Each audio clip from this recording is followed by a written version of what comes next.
Como você lida com ter que fazer uma coisa pela primeira vez? Oi, eu sou a Cris e esse é o Falando Pensamentos, podcast onde, como o próprio nome já diz, eu falo os meus pensamentos. Sejam bem-vindos. Eu lido tão mal com ter que fazer uma coisa pela primeira vez que eu só fui perder minha virgindade quando eu já tinha 19 anos. Eu amo essa piada. Eu acho ela o auge do que uma pessoa poderia fazer para se empoderar por uma experiência aí que essa pessoa teve que seja incomum para a maioria das pessoas. Eu acho que hoje em dia, como tá com esse negócio de geração Z ser mais sexualmente conservadora, eu devo parecer descolada. Mas na minha época eu não era muito descolada, não. Na escola que eu estudava, tinha um lugar que se chamava Quinto Andar, que era tipo um lugar que dava na caixa d'água da escola. E várias pessoas transavam, faziam boquetes, coisas lá. Eu nunca fiz. E às vezes, antes de dormir, assim, eu lembro disso e eu penso, caramba, eu nunca mais vou ter 15 anos de novo podendo fazer um boquete em outro adolescente na... Eu achei que soou meio mal isso.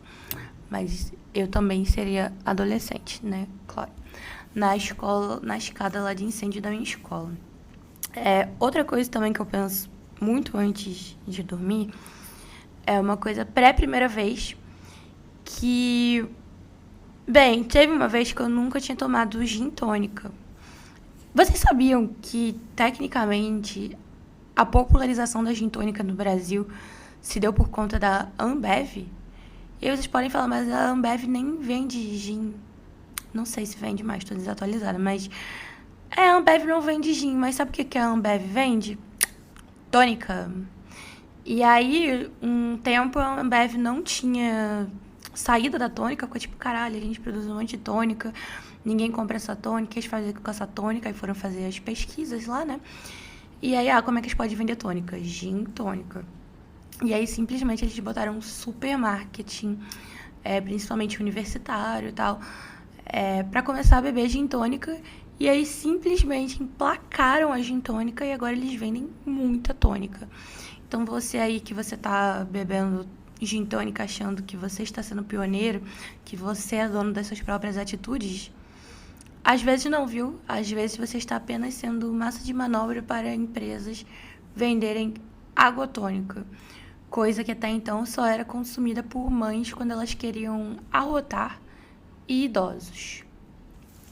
Mas, continuando, nesse tempo, pré-lobby da Ambev em prol da água tônica,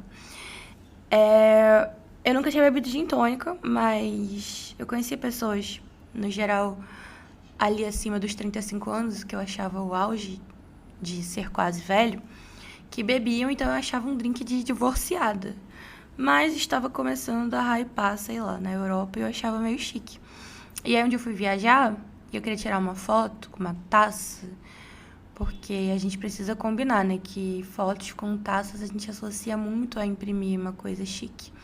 E durante muito tempo da minha vida eu tive, sim, essa obsessão em parecer chique. Hoje em dia eu não tenho, mas felizmente eu fugi da outra parte do espectro, que é a obsessão em parecer pobre, que muita gente tem. Eu só tenho a obsessão em parecer eu mesma, que é tão não saudável quanto as outras. Mas acho que essa de parecer chique é a pior coisa que pode acontecer com uma pessoa, porque as pessoas ficam muito limitadas, né, a essa pretensa imagem de querer passar, estou chique, devendo e luxando, como eu sou elegante.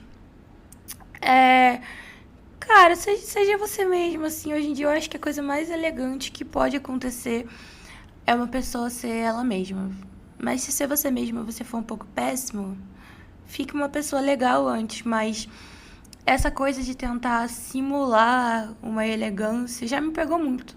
Por muito tempo eu queria fazer parte dos mais descolados, mais chiques, mais elegantes. Hoje em dia eu não quero fazer parte de nada, nem de mim mesma. Se eu pudesse eu me desintegrava dentro da minha própria cabeça.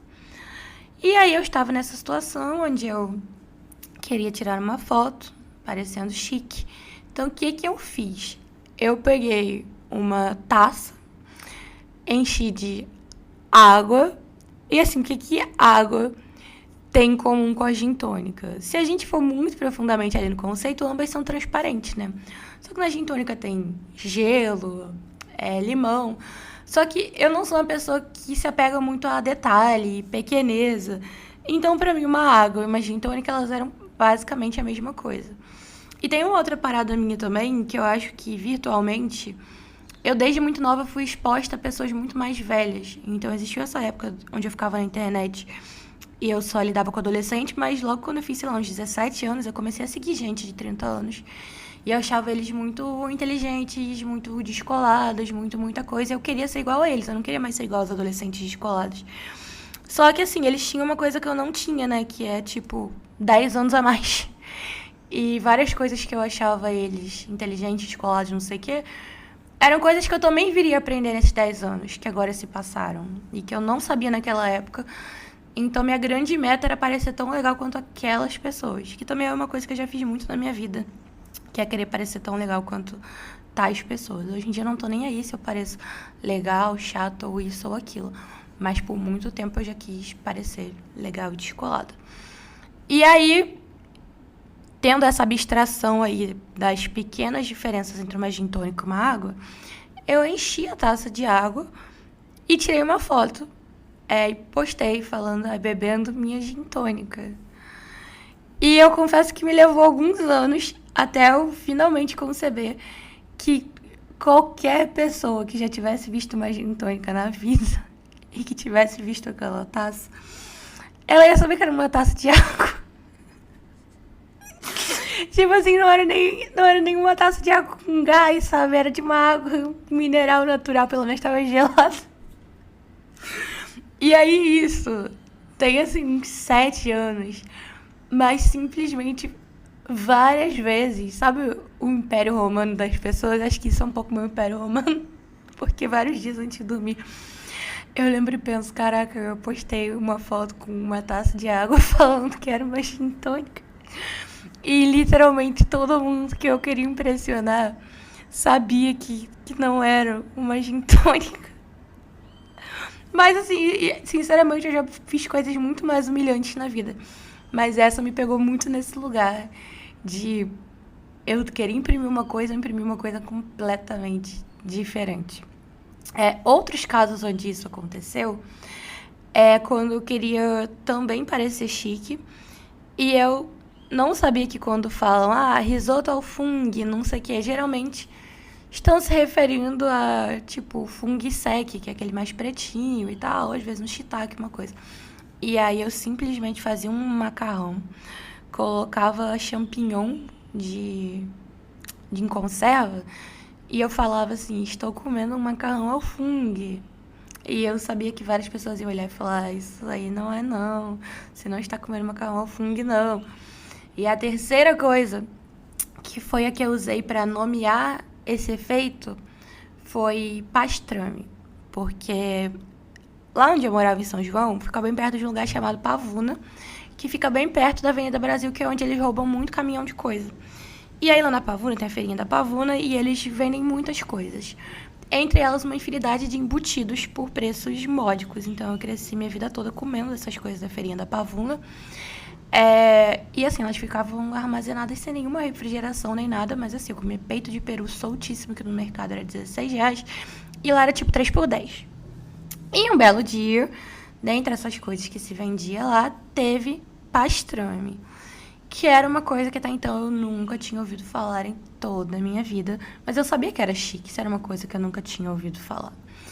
E aí eu quis fazer um sanduíche, e eu postei na internet me achando extremamente revolucionária, tipo, nossa, minha mãe comprou um negócio aqui que se chama pastrame, e eu resolvi, sei lá, dar uma de mestre cuca e fazer um sanduíche. E aí várias pessoas responderam, mas é pastrame, todo mundo faz sanduíche com isso. E eu fiquei tipo, que mico! E aí eu uso o nome efeito pastrame para denominar essa sensação de quando alguém, que pode ser eu mesma, acha que tá arrasando por pura ignorância, porque as pessoas em volta, elas conseguem saber que essa pessoa não está arrasando, mas a pessoa acha que está arrasando. Até então, a palavra efeito pastrame, né, a denominação, só meu namorado e minha psicóloga conheciam, mas agora eu tô dividindo com vocês também, que eu espero emplacar. Então, às vezes, por exemplo, quando alguém quer se aparecer pra mim com uma coisa que eu sei que não é de se aparecer, na minha cabeça eu penso, essa pessoa é como eu, quando eu fiz o sanduíche de pastrame. E eu, tipo, eu não fico querendo humilhar a pessoa, eu fico com, tipo, uma dó dela, uma empatia, que eu fico, cara, eu já fui você. E aí eu sempre penso, não vou ser eu que vou destruir o pastrame dessa pessoa. Então eu não vou lá e falo, olha, isso não é tão legal assim, ou não é bem assim. Eu só, tipo, sim, parabéns, que incrível e tal. Porque eu queria que tivessem feito isso com o meu pastrame. Na verdade, não sei, foi importante essa desilusão do pastrame pra eu entender que eu era apenas uma jovem ignorante. Hoje em dia eu sou uma adulta bem menos ignorante, mas ainda ignorante em muita coisa. Provavelmente eu ainda sofro do efeito pastrame em várias situações onde eu acho que eu tô arrasando. Mas se você que tá ouvindo já conseguiu identificar alguma, não me conte, porque eu já tenho muita coisa na cabeça, eu não poderia lidar com isso agora, assim, sendo jogado na minha cara. Mas, voltando à coisa aí da primeira vez, minha relação com fazer coisas pela primeira vez sempre foi muito difícil. Porque eu sou controladora. Eu tenho pavor de ir fazer uma coisa e não saber como fazer. Eu tenho pavor de entrar num bar e não saber se é de você sentar na mesa e esperar o garçom vir, ou é de você pedir uma mesa, ou é de você pedir no balcão. Isso me deixa panicada, me deixa atacada, me deixa nervosa. E é um nervosismo que eu sei que não são todas as pessoas que têm, mas eu tenho, e isso mexe comigo, assim, num nível que é quase insuportável. E aí você pode pensar, Cristina, é só você entrar num bar. Eu sei, tá? Hoje em dia eu sei. Eu lido melhor com isso, mas por muitos anos isso foi insuportável. E como várias outras coisas que eu achava que eram um traço da minha personalidade, e depois eu descobri que, na verdade, eu só era pobre, eu acho que isso também é uma das coisas que eu adquiri por ser pobre.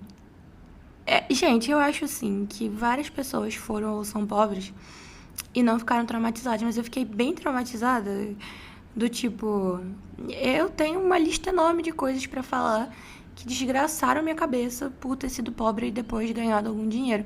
Mas o que me dá algum conforto e que me motiva a falar disso publicamente sem me sentir humilhado, eu me sinto publicamente humilhada muito fácil, não por razões que alguém um dia vai adivinhar, mas por razões pessoais minhas, tipo, são coisas específicas que o público pode não considerar humilhação pública, mas eu considero, é que depois do governo Lula, muita gente também, né, que nasceu pobre e ganhou um dinheirinho aí. Não tô falando da gente ficar rico nem nada, mas assim, da gente começar a frequentar outras coisas que quando a gente era criança eram inimagináveis.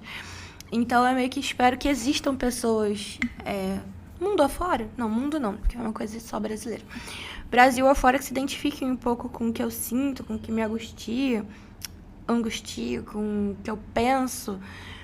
E aí eu penso que se eu tenho pavor de entrar num restaurante alguma coisa, é porque, tipo assim, uma coisa que eu percebi. Eu nunca vou no restaurante sem olhar o cardápio antes e sem já saber exatamente o que eu vou pedir, sem olhar tudo antes, como é que é o ambiente, que roupa as pessoas vão. E aí eu percebi que é porque, cara, eu sempre fui pobre, eu não podia me dar o luxo de entrar num lugar sem saber exatamente quanto é, como vai ser. Eu tinha medo de não estar bem vestido o suficiente, eu tinha medo de não saber usar os talheres, eu tinha medo de muita coisa, tudo me deixava com muito medo. E eu sei que tem muita gente até hoje assim, tem gente que ascendeu, não tem mais esse medo, mas que os pais têm, se sentem desconfortáveis em restaurantes, coisas assim. Isso sempre foi muito presente pra mim. Eu nunca vou esquecer quando eu descobri que comer no McDonald's ou no menu executivo de vários restaurantes era mais ou menos o mesmo preço. E mesmo depois de ter descoberto isso por muito tempo, eu só não ia, porque existia uma barreira mental invisível que me impedia de entrar num restaurante. Mesmo que o pouco dinheiro que eu tivesse, sei lá, R$50, pudesse me pagar uma comida ali. Isso é muito doido, isso está presente em várias outras áreas da vida que eu ainda não identifiquei. Por exemplo, eu sou muito planejada, eu planejo os horários perfeitamente, eu planejo tudo. Eu tenho muita dificuldade de deixar rolar. E eu percebi que é porque eu sempre fui limitada pelo horário de funcionamento do metrô e do ônibus 201 Jardim Noia, assim. Eu não podia improvisar, não podia sair de casa, vamos para um after. Eu não tinha onde dormir, eu não tinha onde ficar. Eu tinha que pegar mais 2 horas de condução para voltar para minha casa. E isso deixou condicionamentos mentais muito profundos em mim. E que eu tenho até hoje, assim. Essa dificuldade de não ser eficiente e essas coisas. E aí que ir em restaurantes sempre teve isso. Hoje em dia eu não sinto mais isso. Quando eu comecei a frequentar esses ambientes, eu comecei a perceber que as pessoas que eram habituês e tal, elas não estão nem aí, tipo, elas vivem como se elas tivessem direito a esse ambiente. Eu aprendi a viver assim também, só que pra mim foi um direito muito que eu tive que adquirir. Eu tive que construir. Então, esses dias eu fui almoçar num restaurante em Ipanema, que foi um dos mais chiques que eu fui. E aí o garçom perguntou assim, aceita uma água, da pequena ou da grande? E eu já tinha visto na internet que algum restaurante, eu não faço ideia se era esse, tinha meio que um golpe da água, assim, que eles te ofereciam pequeno ou grande, você pensava que pedia grande. Não tinha preço no cardápio, então. E aí a grande era meio que um golpe. E eu falei, tá, quanto que é a pequena, quanto que é a grande? Ele falou, a pequena é 11 e a grande é 25, que já são preços absurdos pra uma água. Mas, tipo assim, isso me levou, sei lá, uns 5 anos pra eu ter coragem de perguntar o preço de uma parada no restaurante. Porque eu simplesmente jamais perguntaria, que eu ficar assim, esse garçom vai ficar achando que eu sou pobre. Se eu pedir a pequena, ele vai achar que eu sou pobre também. Hoje em dia, tipo assim, foda-se se alguém vai achar que eu sou pobre. Eu não tô nem aí. Tipo assim, eu pego a taça da água da gin tônica, eu quebro na cabeça de quem achar qualquer coisa. Porque eu não me importo com o que alguém acha.